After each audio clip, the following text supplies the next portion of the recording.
Wow! Hello everybody. I've got a live studio audience in front of me today. My name is Damian Pelliccioni, aka or hashtag your gay media guru.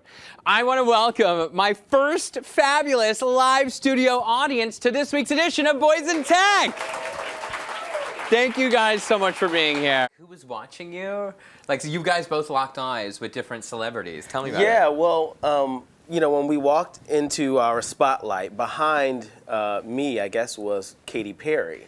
So DeAndre was having his moment where he was trying to not cry. Yeah, I was trying to fight tears as my niece had just sent me this really heartfelt text before we walked out, and I was trying to hold it back, and I saw her, and she looked at me, and I looked at her, and she just was like, started tearing up.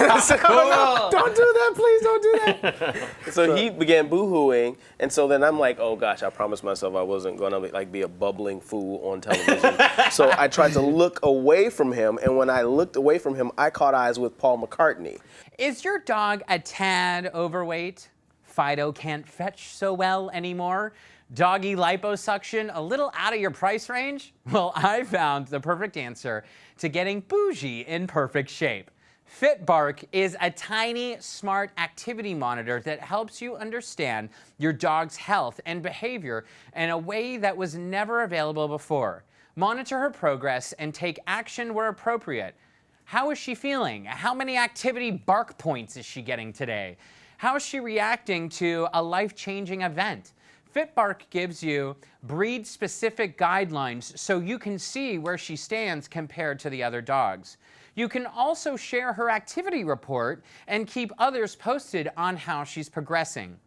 FitBark also inputs from your human fitness tracker if it has an API.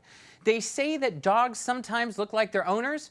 Well, there's no reason why they can't be as active as their owners. FitBark retails for $69 and is available on fitbark.com. Kudos to you for being, you came out very early on at the beginning of your career. And, back in the 80s and 90s, it was Actually, I didn't really come out. You didn't really come out? I mean, I was living in New York. Obviously, my boyfriend knew I was gay. And my friends knew what I was, but it wasn't general knowledge. It wasn't public eye. My sister did an interview for Advocate magazine and outed me. Oh, really? Without telling me. So I was kind of kicked out of the closet. What year was that? When did that happen? Was it like 86, 87? 86. What was that like? What did you feel? Like, what was that I was very angry. Very angry. Well, because my family didn't know. My grandmother didn't need to know. There are people who don't need to know these things. Of course, of course. And again, and that time period, it was very different. There was the onset of like AIDS and everything else that was happening. So it must have been very difficult for you. But it was annoying getting calls from National Enquirer. That was annoying. Wow. But it is what it is. What about you, JC?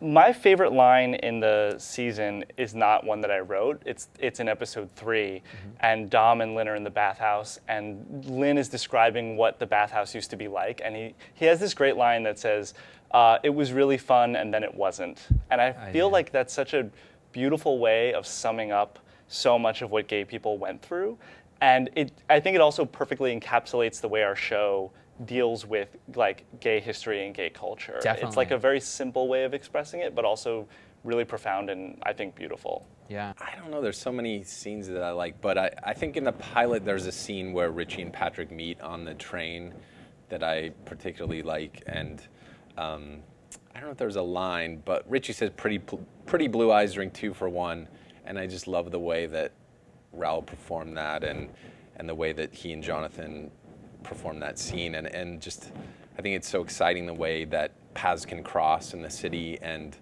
you can go down this path that you just never saw yourself going down, and if you're willing to take that chance. And so that's one of my favorite scenes in the series. Is your smartphone GPS not always accurate, correct, or as efficient as you'd like it to be? I live in Los Angeles, where traffic is literally my living nightmare. Until I recently discovered the Waze app. Get the best route every day with real-time help from online drivers with the Waze app. Waze is the world's largest community-based traffic and navigation app. Join other drivers in your area who share real-time traffic and road info, saving everyone time, gas money on their daily commute. Your friends are just around the corner with the Waze app. See other friends also driving in your destination when you connect to Facebook. Coordinate everyone's arrival times when you pick up or meet up with friends. Now you're effortlessly in sync when you drive together. Waze is free and available on Windows, Google, iTunes app storefronts for free. So this is Boys in Tech, and we obviously love to talk about tech. And the big elephant in the room, I've been dying to ask you this question because I've read multiple articles about this. You recently deleted your Twitter account. And I'm sure, fans across the nation are wondering, is there any particular reason as to why you cut the cord, Jeff? Yes, procrastination. I was finding that it was a very bad source of procrastination. I would probably get a Twitter account if I didn't have to work 100 hours a week. Totally. But I consider myself a sort of Twitter lurker. I like to see what MTV Teen Wolf Twitter is tweeting about. I like to see, sometimes we watch the feed when the show is airing. Oh, but wow. yeah, for a writer in Hollywood, for someone who has to work so many hours, Twitter is a pretty bad source of procrastination. Hey, I'm Damian Pelliccioni, aka your gay media guru. Tune in to Boys in Tech, the internet's only weekly talk show devoted to discussing the gay side of what's trendy on the web. Boys in Tech will review the coolest apps, products, and toys titillating the geekiest gay boy in our weekly segment, Gays, Gadgets, and Gizmos. We'll also feature some of the web's hottest out celebs, creators, and cutting-edge innovators to join us in our Hollywood studio.